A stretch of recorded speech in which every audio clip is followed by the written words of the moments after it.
Hola teleamigos, nuevamente con ustedes en este espacio para mi cura. Hemos ido dando unos cambios y unos giros para estar más cerca de ustedes, para hacer más grato el encuentro. Y hoy especialmente, mucho más grato por el personaje que nos acompaña, el Padre Diego Jaramillo. Padre, bienvenido a este espacio para mi cura. El tema que vamos a trabajar hoy es sobre la misión nuestra, su misión, la misión del cura, del sacerdote y la misión de la cura del alma y también la del cuerpo. Bienvenido, Padre. Padre Guillermo, muchas gracias. Estoy muy complacido de estar contigo y con toda la gente que te acompaña en estos programas de Teleamiga, que son muy seguidos y muy comentados. Padre Diego, a nosotros nos llaman curas. Y tenemos una misión de cura del alma, sacramento de la reconciliación, la consejería espiritual, el acompañamiento en la dirección de un alma. Tiene toda esa faceta de sanación, de cura. Usted me lleva muchos años de cura y ha cumplido esa misión en muchos escenarios. Aprovechemos este ratico para mirar esos escenarios. ¿Desde cuándo se empezó usted a identificar como cura de almas? Bueno, esa palabra cura que tú estás empleando y que quieres utilizar en este programa, por supuesto que responde a la cura animarum, como decíamos en latín, el cuidado de las almas. Y entonces era una palabra que ante todo se daba a los curas párrocos. Es decir, al sacerdote, al que su obispo le encomendaba el cuidado de una porción de la diócesis a la que llamábamos parroquia. Y luego, claro, de ahí, de la palabra cura aplicada al cura párroco, se extendió, me imagino, a todos los sacerdotes. Entonces, generalmente, llegamos a formar como una especie de clase social. La gente muchas veces, popularmente, no nos dice sacerdotes, sino que nos dice los curas. Es una actividad de la cual no debemos sentirnos como si nos estuvieran por debajeando, sino por el contrario, anotando un aspecto muy importante de nuestro ministerio, que es servir de consuelo y de sanación a personas que espiritualmente se encuentren mal, pero que nosotros extendemos no solo al campo netamente espiritual, sino también al campo social, al campo educativo, al campo... En fin, procuramos prestar ese servicio de sanación y de ayuda a toda la gente que de una u otra manera se acerca a nosotros. Recordando al Monseñor Daniel Caro, tenía este concepto curita, y él siempre se dirigía a los sacerdotes con la expresión curita, mucho más afecto. Pero bueno, Padre Diego, en su ministerio es notorio el servicio social y particular en esta misión de curar. Cuéntenos algo, ¿cómo se ha sentido? Guillermo, yo me siento bien, creo que he prestado un servicio a la Iglesia que siempre será menos que lo que uno puede dar, pero que lo he hecho con buena voluntad y que he trabajado con la gente lazos de amistad, de cariño, de cercanía, porque la gente, aunque habrá algunos que siempre se alejan de la parte eclesial, pero la gente generalmente aprecia la labor del sacerdote porque le está predicando el Evangelio, porque está escuchando en sus dificultades a todos los que a él se acercan, porque le pide una ayuda especial en distintos campos aún económicos, y eso es lo que yo he creído, y pues no sé exactamente qué aspectos encontrarán en mí la gente, pero me considero cercano, me considero familiar con muchas personas que se acercan a hablar espiritualmente o a hablar de problemas sociales o a hablar de consejería espiritual o psicológica en determinados casos. Usted y yo creo que no nos planteamos los horizontes en que estamos hoy, sino que las circunstancias sociales, las necesidades de la gente, como que nos fueron poniendo al frente de experiencias muy significativas como la Corporación Minuto de Dios. Sí, Padre Guillermo, cuando yo recibí el sacramento del orden, el sacerdocio, de eso hace la casi nada, fue en el año 58, de manera que 65 años fui ordenado sacerdote. Y por supuesto que en ese momento, en la comunidad de los padres eudistas a la que pertenezco, la preparación que yo estaba siguiendo era pensando que parte de mi vida se iba a desenvolver como profesor de seminario, como formador de muchachos que estaban pensando en ser sacerdotes. Poco a poco en la vida, como tú decías, también le va dando a uno vueltas y lo va llevando por caminos que no había pensado. Y a mí me llevó a eso la amistad con el padre Rafael García Herreros. El padre Rafael quería que yo me fuera a vivir allá al Minuto de Dios. Yo veía que no era como mi vocación propiamente, la de estar construyendo viviendas, porque en ese momento yo identificaba el trabajo en el Minuto de Dios con la construcción de viviendas para familias de menores recursos económicos. Y entonces yo le decía al padre, bueno, pues yo puedo ir a predicar un poco, a ayudar, pero no me veía como arquitecto o como ingeniero. Sin embargo, por ayudarle a él, por la amistad con él, por el llamado que el Señor me hizo, me pedí a mis superiores que me trasladaran del Seminario Mayor de Usaquén y de otros lugares donde yo trabajé, que me trasladaran al Minuto de Dios, y lo hice así, pero como para formar seminaristas en el Minuto de Dios que continuaran la obra social de esta entidad. Y sin embargo, pues también tenía que asumir ciertas realizaciones, ciertos trabajos de tipo material relacionados con el desarrollo social, con la ayuda a los pobres. Pero entonces el Señor me fue llevando por un camino o por otro y bueno, ayudé en lo que pude y en lo que también el Señor me fue pidiendo a partir de las indicaciones de mis superiores y también, por supuesto, de las necesidades que se planteaban ahí en el Minuto de Dios.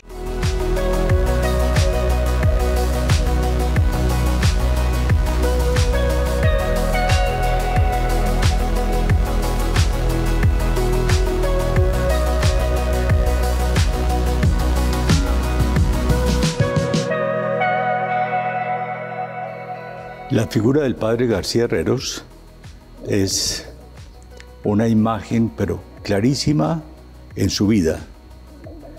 Él tuvo esa visión de construir la ciudad de Dios y se le llamó Minuto de Dios, pero también fue el primero que entró a la televisión.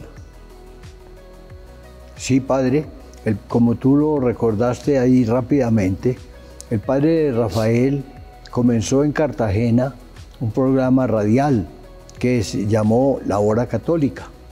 Luego, pensando que una hora era demasiado pedirle a la gente que lo escuchara, entonces pensó en un programa tan corto que los que estaban oyéndolo por radio no tuvieran ni tiempo de levantarse de su silla hasta el aparato de radio a cambiar el dial del aparato para escuchar otra cosa. Entonces dijo, voy a hacer un programa tan breve que cuando la gente se haya parado a ir a cambiar el dial, ya se haya terminado el programa. Y así nació el programa llamado Minuto de Dios, que se inició en 1950 con ese título en Cartagena, 1950, después estuvo en Cali y llegó a Bogotá a finales del año 54. Pero de ahí, de la radio, como en esa época, comenzó en Radio Nacional de Bogotá, pero Radio Nacional en esa época se llamaba Radio Televisora Nacional y manejaba tanto los programas que se emitían por las emisoras de radio como los que se emitían, llevaba 6 meses en ese plan, por televisión. Entonces, al llegar al padre a la radio, se dio cuenta pues de las posibilidades de la televisión que se emitía desde salones contiguos. Entonces pidió también él poder hablar por televisión. Y el primer programa de televisión con el nombre de Minuto de Dios se emitió el 10 de enero de 1955. De manera que lleva en el aire, transmitiéndose por televisión, un poco más de 68 años, lo que lo hace indudablemente el programa más antiguo de Colombia, de los que actualmente se emiten, pero aún parece que el más antiguo del mundo. Estaba un grupo de niños con un sacerdote y uno de ellos le pregunta: Carlitos, ¿cuánto dura el Minuto de Dios? Y entonces el padrecito le dice: como 5 minutos. El niño dice: ¡ay! ¿Y una hora santa? Estábamos en tiempo de Semana Santa, ¿no? Sí. Una hora santa, ¿cuánto va a durar? Padre Diego, usted sigue la huella del padre Rafael García Herreros. Como decía en el espacio anterior, uno se prepara para una cosa, pero Dios lo va poniendo y las necesidades lo van ubicando. Al morir el padre, usted es llamado a asumir la dirección. ¿Cómo va ese tema? Sí, padre, cuando el padre Rafael murió hace un poco más de 30 años, murió en noviembre de 1992. Durante un programa del Banquete del Millón. Exactamente, cuando estábamos celebrando el Banquete del Millón número 32, ya me llamaron por teléfono al hotel. Yo pasé al teléfono del Hotel Tequendama en la portería cercana, y era alguien desde el barrio Minuto de Dios que me llamaba para decirme que el padre Rafael acababa de agonizar. De manera que esa fue la bendición del Señor, porque es una bendición muy grande, que el padre que había trabajado 31 años, ya presidiendo el Banquete del Millón, muriera precisamente cuando se estaba celebrando el banquete número 32. Y entonces él presidió 31 banquetes y yo ya llevo, después de él, también el padre presidió 31, murió durante el 32. Y yo llevo 31 también. No sé si me tocará morir ya este año o qué. Esperemos. De todas maneras, así es. Pues yo ya había hablado bastante por televisión antes, porque desde el año 67 aproximadamente, el padre me pedía que los días martes lo reemplazara por la televisión, para él tomar como un día de descanso al comenzar la semana. Entonces yo hablaba por televisión desde hace 25 años anteriores a lo que te estoy contando, padre, y 30, ya llevo 55 y tal vez inclusive alguna que otra vez más. De manera que la primera vez que hablé por televisión debió haber sido hace 68, 70 años. Pero claro que en esa vez era uno que otro día, de vez en cuando, esporádicamente. Y después desde el 67 todos los días martes. Y después del 92 todos los días que había programa. Pues lo recuerdo a él, lo tenemos siempre con mucho respeto. Guardamos el nombre del padre Rafael como el que abrió las brechas, el que comenzó tanto en radio como en televisión, como en la construcción de viviendas y las demás obras que caracterizan al Minuto de Dios. Y realmente para nosotros recordar su nombre es tener siempre como una imagen de por dónde debemos caminar y cómo hacerlo en nombre de Jesús. Como en tantas familias que recibieron o un mercado, me acuerdo que eran unos carros con unos mercados impresionantes, o una casa, o las llaves de una casa para la vivienda de una familia pobre. Son ejemplos, pero de una misión espiritual y temporal. Porque, pues sí, predicar a Dios, pero cuando hay hambre, cuando no hay techo. Te cuento, padre, que cuando el padre comenzó con una obra similar a esto, lo hizo aquí en Bogotá. Bueno, ya había hecho algo en Cali, pero la obra que se fue consolidando. Aquí en Bogotá, cerca al lugar donde hoy está el Hospital Militar, que era aproximadamente la calle 49-50, con la carrera segunda o tercera en la montaña. El padre estaba caminando una vez por ese sector y vio un tugurio. Era un sitio donde había bastantes tugurios. Entonces el padre empujó a la puerta y se adentró en el tugurio. Y había un hombre que estaba acostado en el camastro de ese tugurio. El hombre saludó, el padre dijo, amigo, ¿cómo está? Mucho gusto. Se presentó y dijo, soy un sacerdote, el padre García Herrero estaba paseando por aquí y quise entrar a saludarlo. Se pusieron a conversar los dos y el padre le dijo, oiga, le quiero hacer una propuesta. ¿Qué? Diga, a ver, que pintemos este tugurio de blanco para que se vea elegante. Y el hombre dijo, no, yo cómo voy a pintar eso de blanco, ¿de dónde saco la plata? Y el padre le dijo, no, pues yo le podía dar lo que valga la pintura. Y el hombre dijo, no, yo no sé pintar. Y el padre le dijo, no, pues yo podría venir con un grupo de personas y lo pintamos. Y el hombre le dijo, no, no me interesa porque una casa recién pintada es muy fría. Y esto aquí en este sector de Bogotá es ya bastante frío. Y yo no me voy a aguantar más frío todavía. Y el padre le dijo, no, pero yo le puedo conseguir hospedaje durante una semana siquiera, mientras las paredes se secan. Y entonces usted ya va a tener su tugurio elegante y bueno, arreglado. Y al fin el hombre dijo, venga pues y lo pinta. Y al sábado siguiente el padre llegó con un grupo de personas y pintaron el tugurio. Pero apenas terminó la obra de la pintura, el padre le dijo al señor, oiga amigo, me da mucha pena, pero este tugurio pintado de blanco quedó más feo que lo que era. Tumbémoslo, hagamos una casita nueva. Y el hombre dio otra vez el diálogo. El hombre, ¿con qué voy a hacer yo una casa nueva? No, pues que yo le podía conseguir la plata. Pero yo no sé hacer casas, yo no soy albañil. No, pero es que podemos conseguir de los vecinos quien ayude. Y así, pregunta viene, respuesta va. Y hasta que el hombre dijo, venga pues y la tumba. Y entonces el padre fue al sábado siguiente y tumbaron la casa. Y el hombre, claro, a los 3 o 4 días ya en su casita estaba feliz, porque eran casas que se hacían en una semana. Eso era pues como automático. Pero entonces el vecino, ¿y cuándo me hacen la mía? Y al otro vecino, ¿y cuándo llega la mía? Y así se hicieron 8 o 9 casas, hasta que llegó una carta de un señor que decía, muy bonito lo que están haciendo, pero le pido que interrumpa, porque ustedes están construyendo en un terreno que es mío.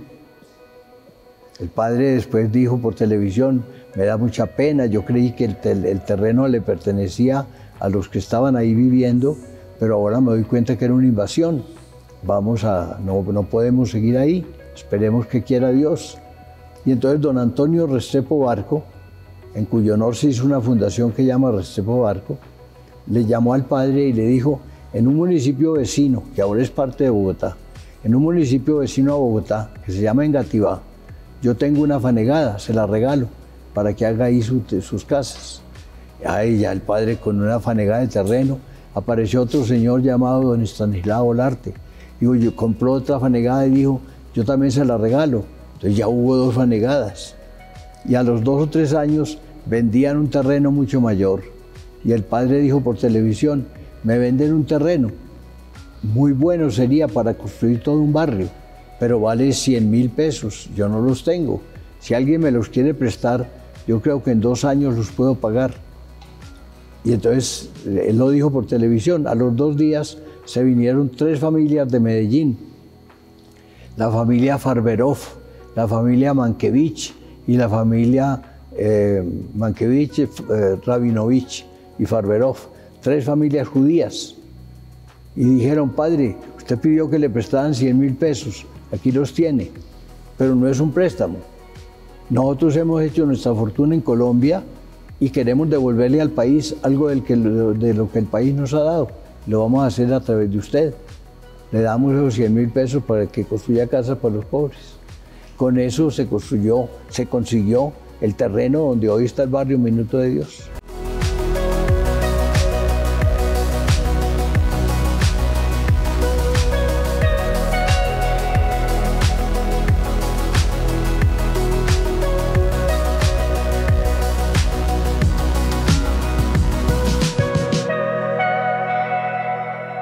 Padre Diego, antes del Concilio Vaticano II, se tenía la idea que misión era para irse a la selva. Pero el Concilio Vaticano II habla de la vocación universal a la santidad y la santidad es la misión. ¿Cuánta gente calcula ha recibido un beneficio y se habrá sentido también con la necesidad de enfocarse hacia otros porque recibió un bien. Haciendo cálculos nosotros, no solo del tiempo del Padre Rafael, sino hasta ahora, el Minuto de Dios ha ayudado dando casa nueva, pues, o completa, dedicada, o mejorando la casa que hay, porque a veces son casas sin servicio de agua, de luz, entonces se les pone acueducto, alcantarillado, etc. Se han construido unas 200.000, se ha trabajado en unas 200.000 casas, de manera que eso significa aproximadamente 1 millón de personas. Y aún se han construido unos pequeños barrios en Nicaragua, en Guatemala, en El Salvador. Bueno, eso por una parte. Entonces calculamos 100.000 personas.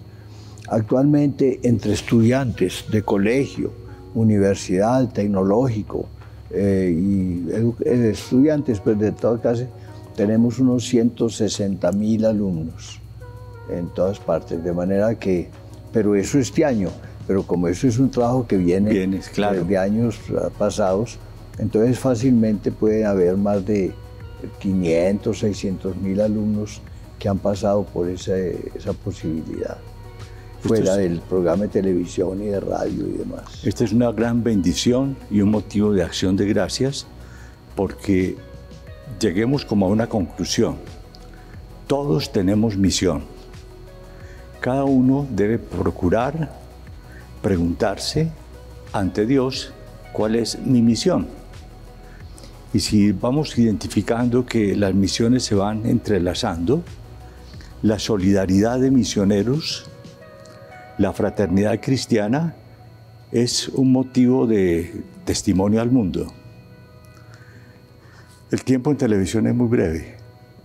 Démosle gracias entonces a Dios Padre, lo invito a una oración por este espacio que tuvimos, por haber pensado en nuestra misión de cura, nuestra misión de atender el cuerpo y el alma de nuestros feligreses.